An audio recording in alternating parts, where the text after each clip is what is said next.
Chris Harrington of Depersonalizationrecovery.com.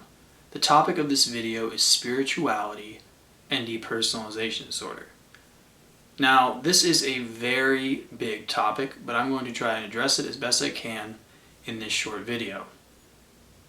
Depersonalization disorder is not usually just seen as a mental disorder, but as an identity crisis.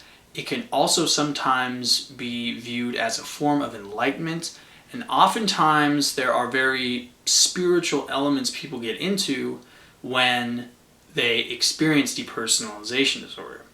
So people feel cut off from their sense of self, they feel cut off from the external reality, and this is just a very, what people would say is a strange experience. And I really think spirituality can be an important role and play an important role in the recovery process. So engaging in a spiritual practice can really help you get over depersonalization disorder. But there can be pitfalls, and depersonalization can be very frightening, and it's kind of a tricky issue. Depersonalization is most often associated with Buddhism when it comes to spiritual issues, because people feel like they don't have a self, that they aren't in control of their movements, that they really aren't the person who they thought they were. So depersonalization as a mental disorder kind of is a rift in a person's sense of self. In many ways, people feel kind of drawn to Buddhism. And, I actually was somewhat familiar with Buddhism before I acquired depersonalization. And I kind of delved into it. And people oftentimes use it as a rationalization ideology for how they feel. And that's kind of one of the big pitfalls I see in people who have depersonalization, who really kind of get into Buddhism, and they have a very casual acquaintance with some of the basic concepts. They're familiar with a very kind of westernized form of it, and they all of a sudden think that they're Buddhists now.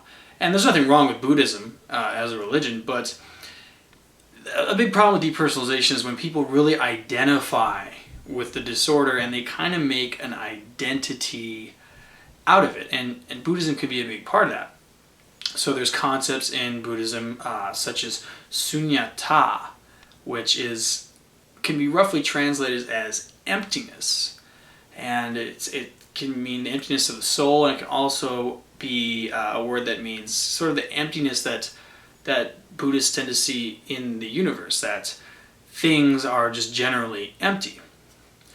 And it's a concept that people that experience depersonalization sometimes resonate with. There's also a concept called anatta, or no self, in Buddhism. And this obviously, someone with depersonalization hears this and they might think that that's really kind of what they're experiencing, which is no self.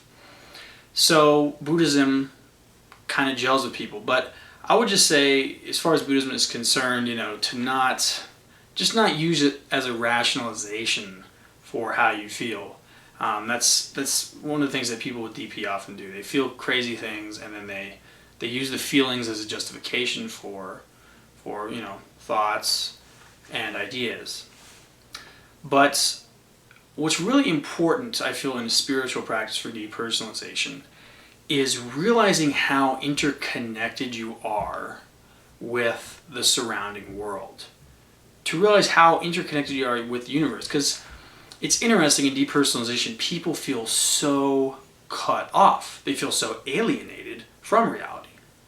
Which I find interesting, because really, we are so interconnected that it's actually bizarre that you could actually even think that you're disconnected. Now, don't get me wrong, I've experienced the worst of depersonalization and derealization. But interestingly enough, we are extremely interconnected. Even if you were to cut yourself off in a room for months on end, you're still interconnected. The air you're breathing, the food you're eating, it comes from the soil and the sun and a seed, and someone had to harvest it, They had to take this to, a market. It had to come to you, all the people working at the market, the truck drivers, everything, just to get that fruit into your mouth. You're part of a big process. You are part of this extremely and highly interconnected world. So if you can kind of get in touch with the interconnectedness of the world, that can really help with depersonalization, because in many ways depersonalization is just it's very kind of delusional thinking, and a really proper spiritual path can help you feel connected and realize just the reality of how interconnected we are. And I think prayer can be really helpful for people with depersonalization. I think,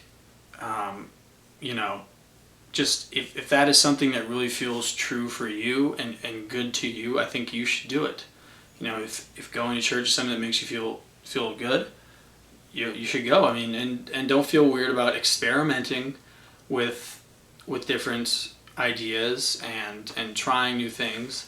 Obviously, meditation can be extremely helpful with depersonalization, and I think, really kind of what I mean by meditation is sort of a daily, mundane form of meditation, not trying to split off from everything, but just trying to actually be present with everything you're doing. When you eat mindfully, be there with your food, try to just experience eating the food.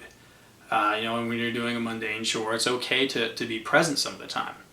And I think a lot of Eastern ideas can be really good for temporarily just getting us to relax, But I also kind of subscribe to what might be considered the Western idea of really having a passion, really having a goal, and really living life to the fullest, in the sense that you really want something and you just really go for it. You're not overly attached to the goal in the sense that if you don't get it, you hate yourself, but you really live life to the fullest. You really have a goal for yourself. You really are living the life of your making and moving towards things and increasing your sense of agency and your optimism and everything like that. So I really think that that's important. And whatever spiritual practice you're in, don't let that stop you from really living the life that you want to live. Another thing I should mention is that because depersonalization can be very intertwined with obsessional thoughts and OCD, there are religious OCD elements in depersonalization.